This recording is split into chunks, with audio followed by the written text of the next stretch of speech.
জানি কেমন করে স্ট্রিং মার্কেটে ছড়িয়ে পড়েছে। পেপসি দেখছে ইন্ডিয়াতে রেড বুল একটা মাত্র এনার্জি ড্রিঙ্ক, কিন্তু 110 টাকা দাম আর স্ট্রং টেস্টের জন্য এটাকে শুধুমাত্র আপার ক্লাসের লোকেরাই কেনে। এর জন্য পেপসি কোম্পানি স্ট্রিং এনার্জি ড্রিঙ্ককে মাত্র 20 টাকায় ফুটি আর টেস্টের সঙ্গে লঞ্চ করেছে, যার জন্য স্টুডেন্ট, ইয়ং এমপ্লয়েজ আর ডেলিভারি বয়রাও কুইক এনার্জি পাওয়ার জন্য স্ট্রিংকে পান করা শুরু করে। আর স্ট্রিং এর আগে সব এনার্জি ড্রিঙ্ক ক্যানে আসতো, কিন্তু স্ট্রিং প্লাস্টিকের বোতলের মধ্যে, কারণ এটা ক্যানের থেকে সস্তা আর কাস্টমারদের পকেটে সহজে ঢুকে যেত। আর বোতলের মধ্যে থাকার কারণে ভেতরের উজ্জ্বল লাল লিকুইড ভালোভাবে দেখা যেত, আর দোকানে এই লাল রং কাস্টমারদের চোখে আগে পড়তো।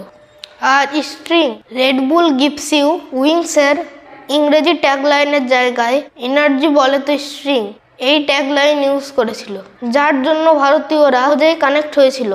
ফাইনালি স্ট্রিং পেপসির already establish distribution system use করেছিল, আর ইন্ডিয়ার কোনায় কোনায় প্রত্যেক দোকানে, পানের দোকানে, ধাবাতে, এমনকি মলেও স্ট্রিংকে পৌঁছে দিয়েছিল।